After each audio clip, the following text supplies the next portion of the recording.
Hey, welcome back to Kuma Style. We're taking a look at the Flame Toys, one of their new lines. Go, Kara, Kuri combine.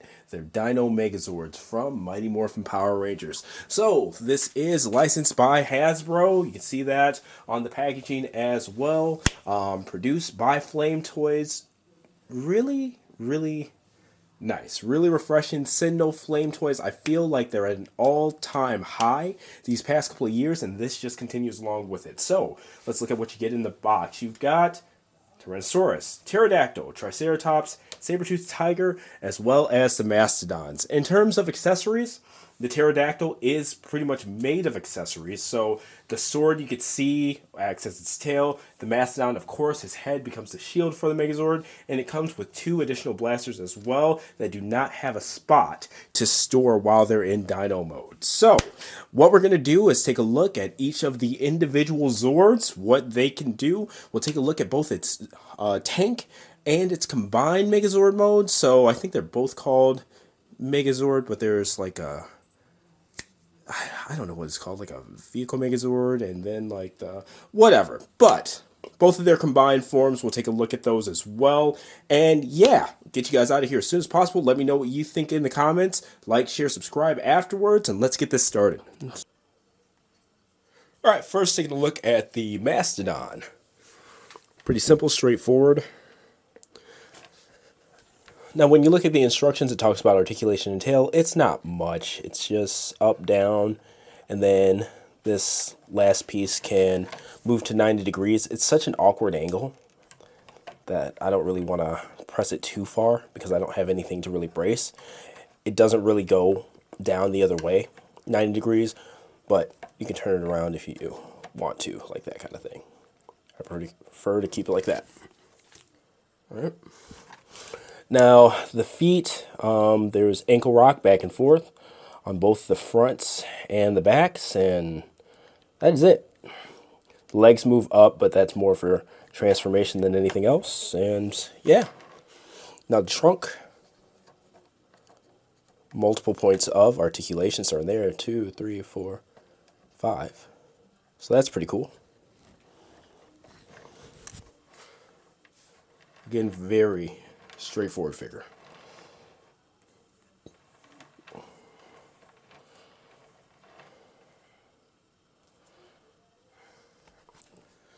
All right, next we're looking at the Pterodactyl. Hopefully this holds up. I've just kind of got it hodgepodged on a Tamashi stand there. Just wanted to give you guys a bit of what it looks like. So you've got the Megazord chest, the Megazord crotch plate as well. The tail does rotate there, but we're going to keep it flat for the sake of keeping it balanced. The head does have swivel, and it also has up and downward movement too. The wings can both go in and out. Lots of movement there. You've got that limited where these parts hit. This last piece of articulation though goes behind, and you see a bit of animation there with this additional flap. So pretty cool stuff. Now it's very, and the tail does flip in and out as well, but you see there, when you flip it in, it interferes with the crotch plate. So, and it's neat. I'm used to the Pterodactyl kind of being a throwaway parts piece, so it's nice to see some actual engineering thought, I guess, and priority put into this. So I'm just trying to see if I can get it sitting up straight again. If not, I'm gonna say it did what it could. There we go. Just balance out those wings there. All right, the back, extremely hollow, and I don't want to move this around anymore, so check out the pictures on kumastyle.com to see what the back of this figure looks like. Alright, and taking a look at the Triceratops, I will say that in terms of the individual dino modes, I appreciate what they've done with the Triceratops and Saber-toothed Tiger the most, because I feel like those two are the most just fully fleshed out actual figures. If you're looking to display them as like individual dino modes, they can pose and this and that. So I'll give you guys a 360 here. do it quick enough. And I can't say enough about this design take. The stylization of this just plain works. Whoever came up with this, I don't know if it's original or if it's art or what it's based off of, but it's pretty freaking great. So the mouth does open, but finding something that can actually pry inside and open the mouth, I have not done it on this copy yet. I have two, so I'm trying to see if I can, because it looks like it's a little bit open over on this side. I am trying. Nails, spudger, it's just not there we go. That's a very thin end. All right, so when you close it, it looks like there is a little bit of a gap on the side there. So there you go. Mouth can open, head up and down, partially for the sake of articulation. That's the back of the neck, but the front of the head itself can do that kind of stuff. No side-to-side rock or anything like that. So the shoulders, and I guess the hips, do pop out here. You can see underneath, single hinge on each. And then where the knees and elbows move, like that kind of deal. And then the toes, because of the transformation, can flip in and out. So there's really not a ton of articulation, but it can at least do some stuff. And it does have some swivel between the chest and the, I guess, the lower torso there as well. But it's nice to see them at least try. And the tail as well. So the tail in and out, and the turrets on the tail can also swing. Okay.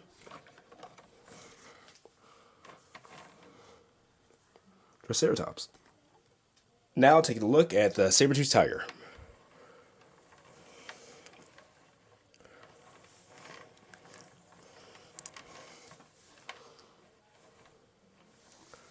All right, roundabout there.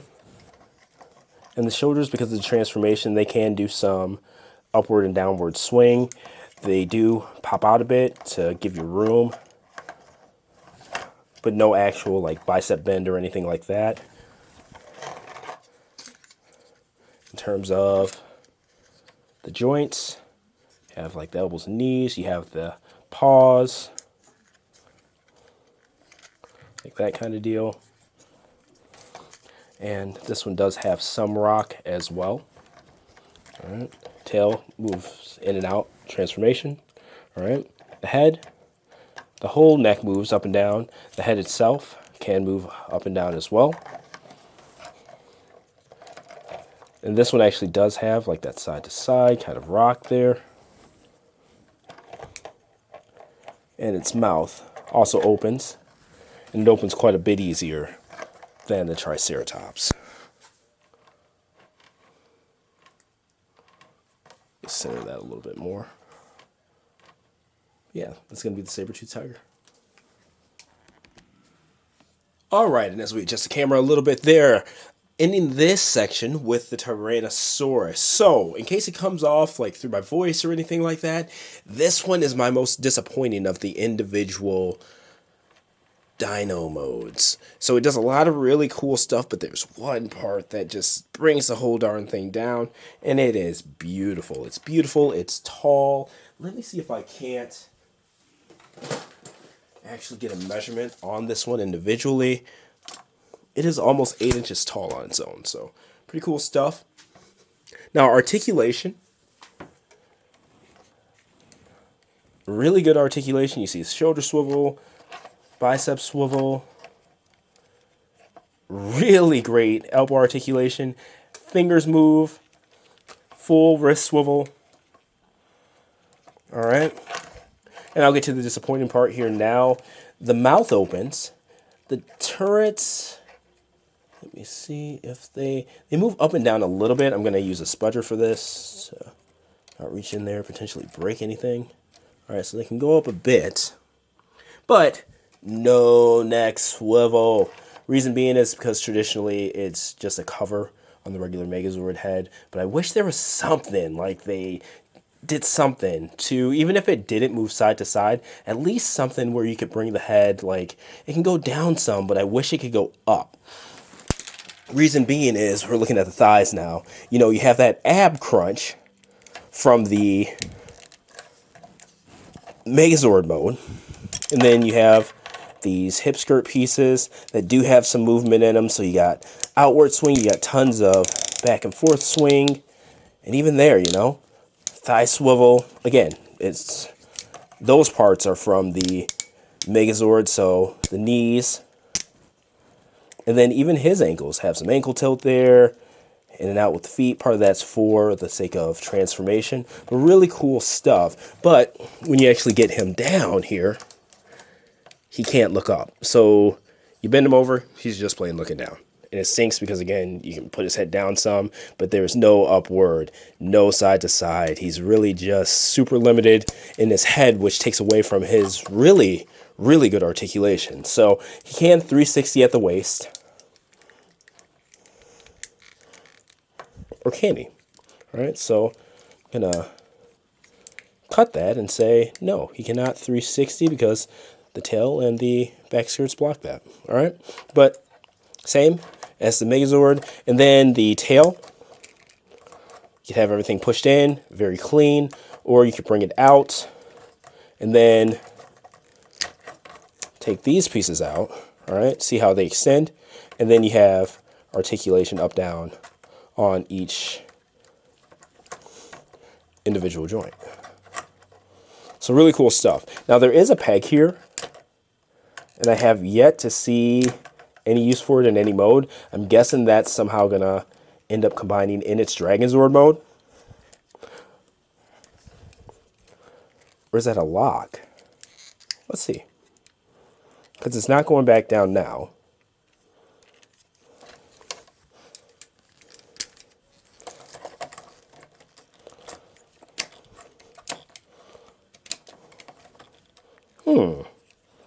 Color me interested. And I'm not seeing where it's supposed to go in the instructions. That's one of the skirts. I'm going to look at this off camera, and I'll let you guys know in a second. And just a quick update regarding that peg. It can go back in when the tail's downward, but when the tail's upward, it doesn't. So, but it's not a lot, because when you put it down, it still moves in and out like normal. There's just something there that blocks it when it's up from going back. So I'm going to assume that's something for the Dragon Megazord combined form. So we'll see. We'll see soon enough. All right, and we've got the Dino Megazord in its combined form, tank mode. Give you guys a look. Honestly, I think aesthetically it killed it, or they killed it with this design. But the only thing that throws me off is the full arms holding the guns instead of them being attached to just, you know, the mastodon hooves. I think that just looked better with the guns being farther back, and plus seeing the whole hands and stuff like that, it just gives me vibes of, you know, the Megazord sitting on its butt and holding guns out. Now, just so you guys know, no rubber treads or anything like that. This does not roll at all.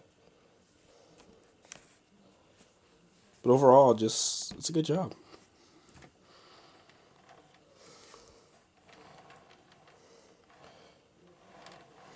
Really straightforward stuff. Now let's get some measurements, just for the sake of display. I'm seeing about 17 inches from, I guess, horn to back of the tail, just under 17 inches, or maybe right on. Height, going to the top of the wing here, I've got just over 9.5 inches right there. So height-wise, it's good, but front to back, this is not getting displayed inside of a DTOF.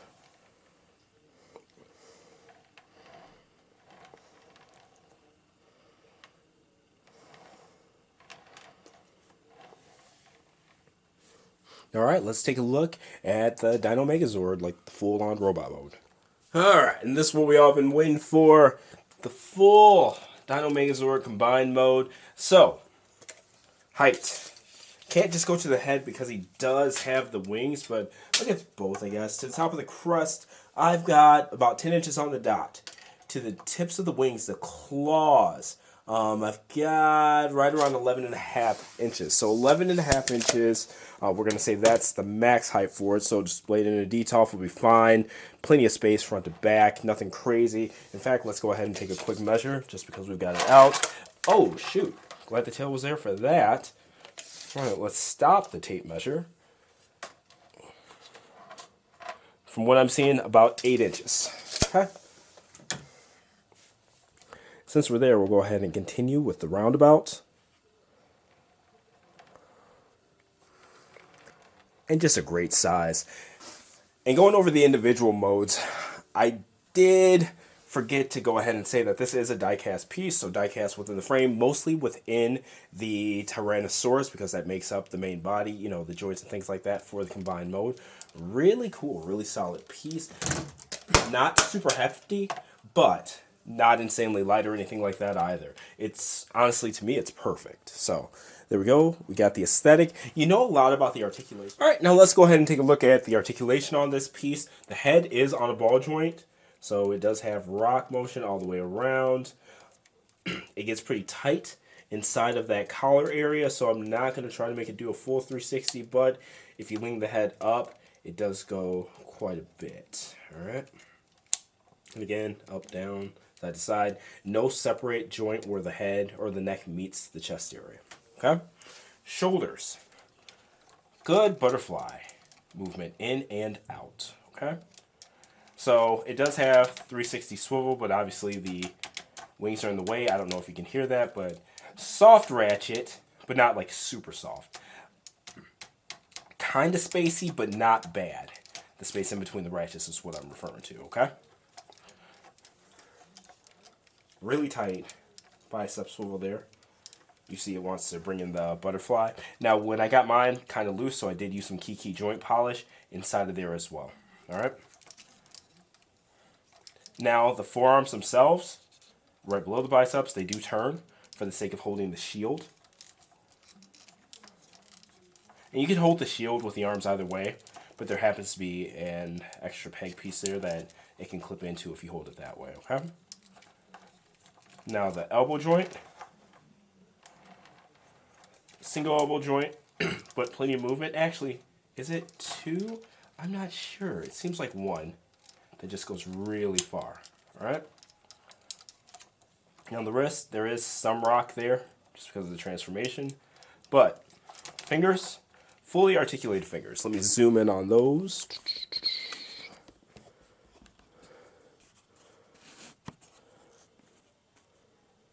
Focus really good there. All right. So it is pretty dark. I apologize. The thumb, it has this rock right there, and it has 2 more knuckles. The fingers, they can actually spread. I didn't even realize that until just now. That's so cool. I love when fingers can do that. And then each of them has 1, 2, 3 points of like knuckle articulation or whatever. So that's pretty cool. All right, continuing on.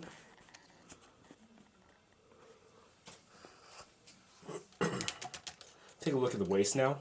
And the shoulder pads do move up and down. So, nice amount of back bend, ab crunch. I did go in and key polish the joint that it swings on as well.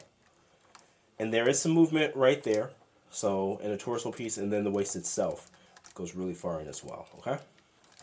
So 2 levels to that. And then he does have waist swivel.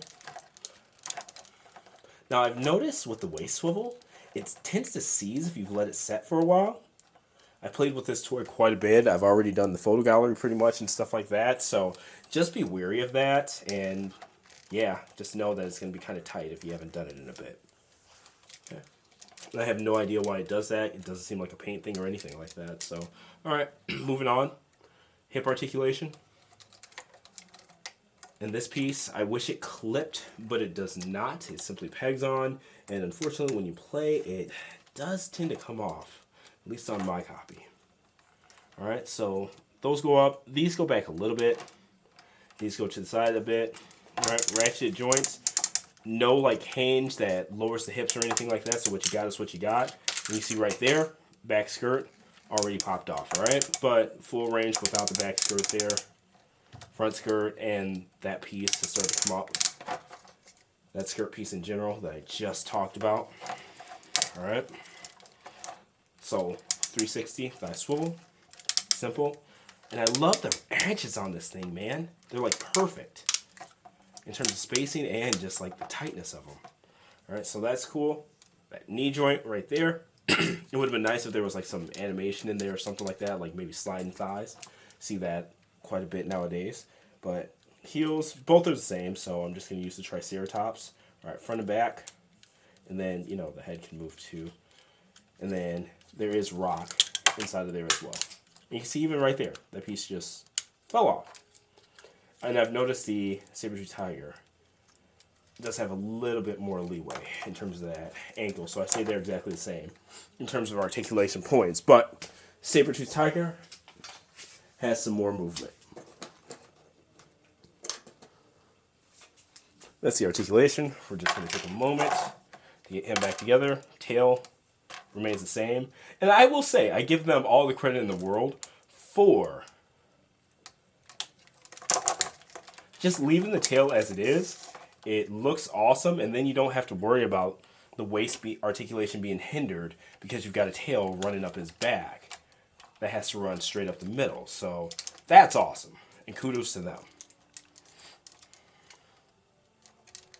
And while we're here, might as well look at how he holds the weapons. The shield, all right? So it's the mastodon head. One thing I will say, make sure to push the head down so the eyes are hidden, all right? And then you're also going to have a peg on the inside that can come up. There's the handle, and there's a peg. There's a peg inside of each of the hands. Both of these are equivalent, so what we're going to do, we're going to turn that forearm, turn in the hand,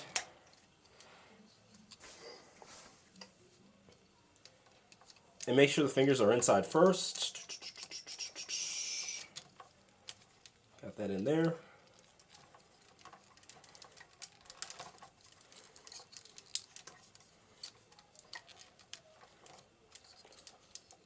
Okay, I need to make sure that that's pegged in. That's pegged in, so great. Then I'm just taking this, bringing it up.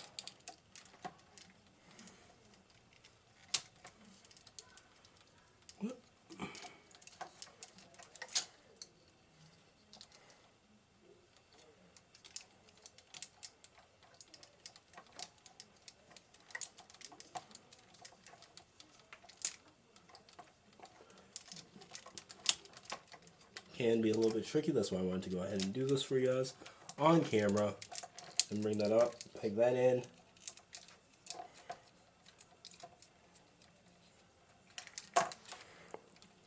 Boom. Alright. And then even with the forearm turned in, you still have some elbow articulation, even though you don't get the full swing with the arm being rotated different. The sword, a lot easier. Just pegs into the hand.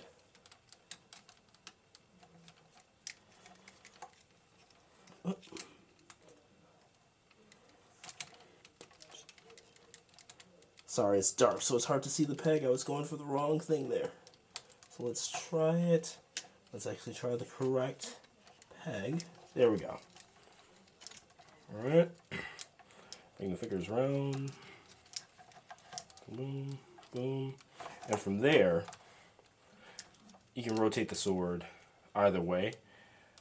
I've noticed in all of the pictures from Flame Toys themselves, they have the female peg side rotated on the outside. Personally, I like it on the inside because if I'm doing sword clashes, action shots, and stuff like that, I want the solid end to be on the outside. But, I mean, that's all your choice. I mean, do whatever you want. Up. And gotta love that.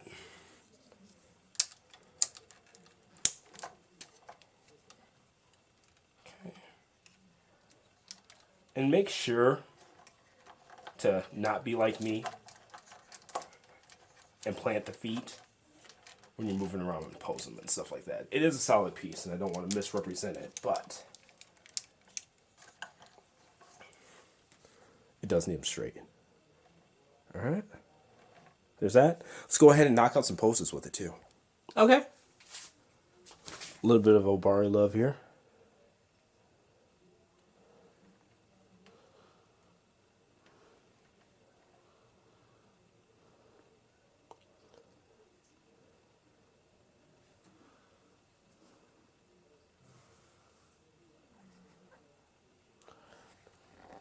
All right.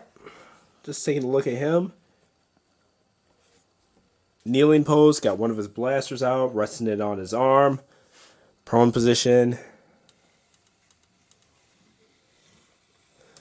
And one thing that I figured out that was kind of cool, you could actually clip the sword onto the back, just bend it upwards there, and it doesn't take away from the articulation or anything like that.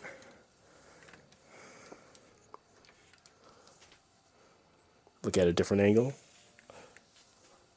And there we go. Just do something a little bit different. I can move it over a little bit. Okay. All right, there you guys go. And closing this out once again, Flame Toys' Go, Kara, Kuri combine Dino Megazord from Mighty Morphin Power Rangers. What do I think of this? Absolutely, positively fantastic. Is it something that is just awe-inspiring, mind-blowing, just wow, never seen anything like this before? Aesthetically, yes. Engineering-wise, no, because Sindel and Flame Toys are, I guess, brother and sister companies that have brought it in these regards for years and years and years. I've collected this stuff for well over a decade now. So it's not new in some senses, but it's very refreshing, especially coming off of the last Megazord that I owned was the Bandai Solar Chigoken, the GX72, and that was just a letdown in terms of articulation and whatnot. It was pretty much, to me, it felt like an updated version of the old like 90s DX toy. You know what I mean? Not even updated, but just more clean, a little bit fresher of a paint job, this, that, and the other. This one really takes it up a notch on every level. Do I think this is the end-all, be-all, Dino Megazord, Daizyujin, whatever you want to call it? No. Why? Because it's stylized. Do I think that when a company makes a slavish Megazord in terms of just the aesthetic to the original design that does everything that this piece does, yes, that will be the end-all, be-all. But because there are going to be people that want that more slavish look to, you know, hold up to their nostalgia and stuff like that, sentimental value. I get it. I completely understand. And when I have those attachments, I want things to look as they should too. Personally, I love this. This fits with just my design preferences and things like that. It just looks mean. So I'm very biased when I say that I love this aesthetic. And you either like it or you don't. So that's subjective. But the objective piece is, if you like this design, you're going to get a product that is head to toe tops in terms of quality, in terms of engineering, in terms of just build material used. You're going to be impressed with every single piece of this. So do I recommend it? Hell yeah, I do. I know there are people that are just going to buy it just from the way that it, or who aren't going to buy it just from the way that it looks. And I get it. I'm not trying to sway your taste in that sense or whatever. In fact, I don't care. You're not buying anything that goes on my shelf. But what I am saying is that this piece brings it.